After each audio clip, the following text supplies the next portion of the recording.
नमस्कार, आप सभी का स्वागत है भाग्यम में। मैं हूं पंडित चंद्रशेखर शर्मा। दर्शकों, सबसे पहले हम समझते हैं आज के दिन के पंचांग को, जिससे हम आज के दिन के अच्छे बुरे समय को समझ सके, जान सकें। आज दिनांक है 3 फरवरी सन 2024। विक्रम संवत 2080 चल रहा है। माघ मास है, कृष्ण पक्ष है, शिशिर ऋतु है, तिथि आज की अष्टमी है और आज का वार है शनिवार। आज के नक्षत्र की बात करें तो विशाखा नक्षत्र पूरे दिन और पूरे रात्रि रहेगा। योग गंड है, दोपहर 12:50 तक आगे वृद्धि योग है।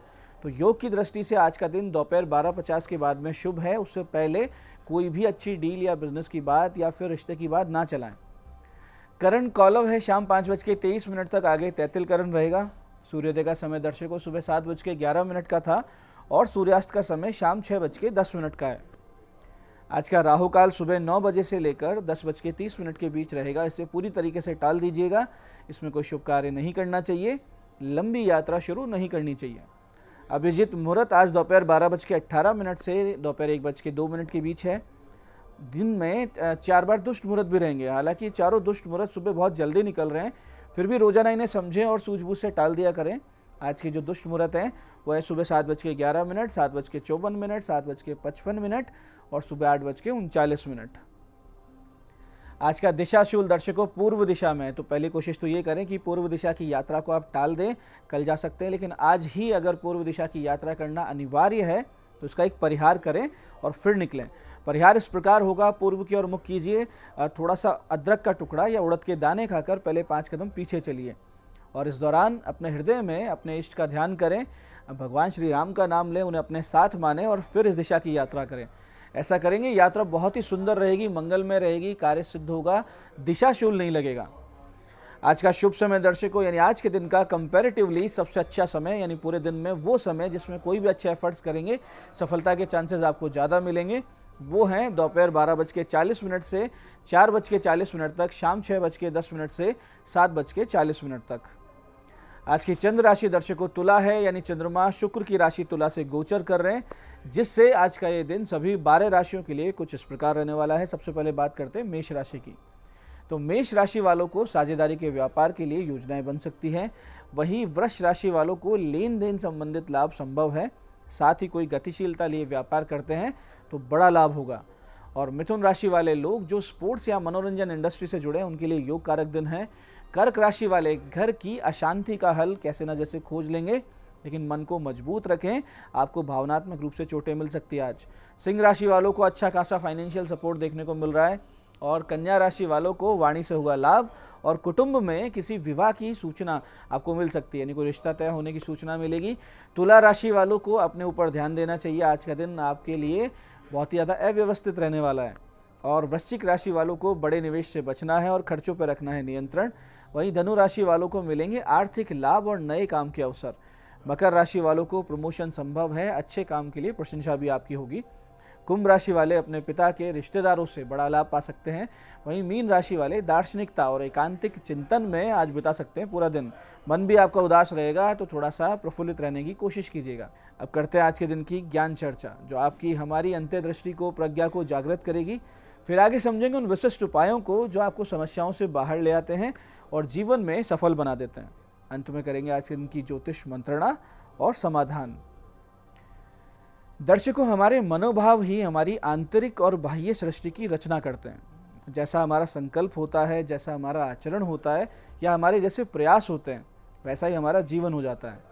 ऐत्रेय ब्राह्मण के 3 अध्याय में लोकख्यात राजा हरिश्चंद्र के पुत्र रोहित से संवाद करते हुए देवराज इंद्र का एक वचन है, जो इस प्रकार है शास्त्रों में कि कली शयानुभवती संजिहानस्तु द्वापरे उत्तिष्ठ त्रेता भवति कृतम संपाद्यते चनश्चरे वेति। बहुत ही सुंदर अर्थ है, ध्यान से समझिएगा कि शयन कलयुग के समान है, यानी आलस्य, प्रमाद और तमोगुण ही कलयुग है। जग कर सचेत हो जाना द्वापर के समान है। जहाँ ज्ञान होने लगे वो द्वापर स्थिति हुई और उठकर खड़े हो जाना त्रेता के समान है। जैसे श्री राम का प्रण और उद्यमी होकर चलायमान रहना कृत युग यानी सत्य युग के समान है, यानी जिसमें बिना किसी मोटिवेशन के भी अनुशासन बना रहे, वो सर्वश्रेष्ठ स्थिति होती है। इसलिए तुम चलते रहो, ऐसा इंद्र ने कहा। तो दर्शकों, ये हमारी ज्ञान चर्चा का सार है कि हम मोटिवेट रहें अपने आप से ही, हम अपने कर्तव्य कर्म को समझें, उसके महत्व को समझें और किसी कारण का प्रतीक्षा ना करें कि कोई कारण होगा, कोई कुछ कहेगा तब मैं मोटिवेट होकर अपने काम में लगूंगा। तो आज की ज्ञान चर्चा का सार ये है।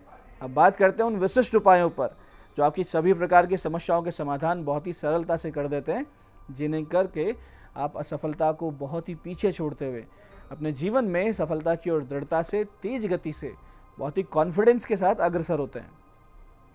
सबसे पहले बात करते हैं उनकी जिनका जन्मदिन है। तो जिनका जन्मदिन है, आज आप लोग गूगल की धूप पूरे घर में करें और उस समय मन ही मन ओम हनुमते श्री रामचंद्राय नमः, ओम हनुमते श्री रामचंद्राय नमः, इसका सतत जाप करते जाएं और पूरे घर में गूगल की धूप करें। इसके साथ ही आज शाम शनि मंदिर के बाहर बैठे निर्धनों को कराया गया भोजन आपके लिए बहुत ही ज़्यादा शुभ होगा।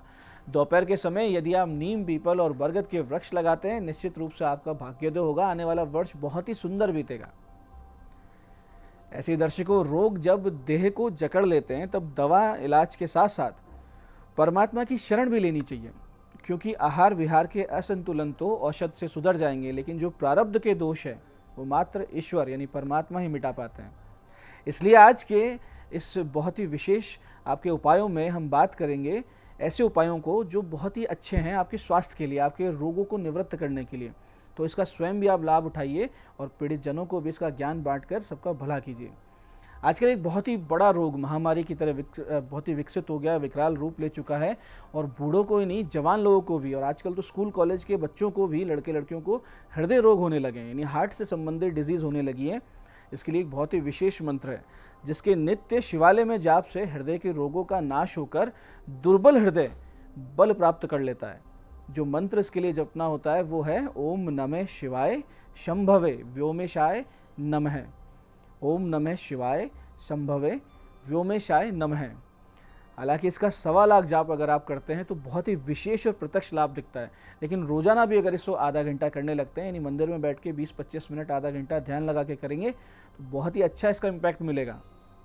ऐसे जिनको आंखों की कोई गंभीर समस्या है या दृष्टि बहुत कम हो चुकी है तो वो लोग नित्य शिवालय जाएं, वहाँ माता पार्वती का पंचोपचार से पूजन करें और मात्र 27 दिन 30-35 मिनट मन लगाकर बिना गिने इस विशिष्ट मंत्र का जाप करें। बहुत जल्दी स्वास्थ्य लाभ होगा, नेत्रों की रोशनी बढ़ेगी। मंत्र जो करना है वो इस प्रकार है, ओम शंखिनीभ्याम नमः, ओम शंखिनीभ्याम नमः।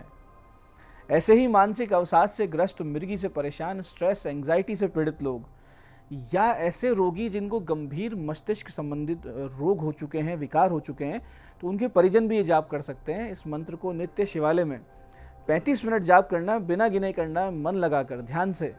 तो मानसिक रोगों में आराम मिलता है। सिर दर्द, माइग्रेन, याददाश्त की कमी जैसी बहुत सी समस्याएं तो जब आप मंत्र जाप करते रहेंगे कुछ दिन में अपने आप ही मिटती रहेगी। मंत्र ध्यान से समझिएगा। शिव पार्वती का पंचोपचार से पूजन कर और फिर इस जप को करना है, ओम उमा देवीभ्याम नमः, ओम उमा देवीभ्याम नमः। ऐसे ही दर्शकों, संसार का सबसे विकट रोग है कैंसर, जिसके आगे के स्टेज के इलाज तो संभव ही नहीं हो पाते हैं और बहुत सा धन खर्च करने के बाद भी रोगी के प्राण बच पाने की कोई गारंटी नहीं होती है।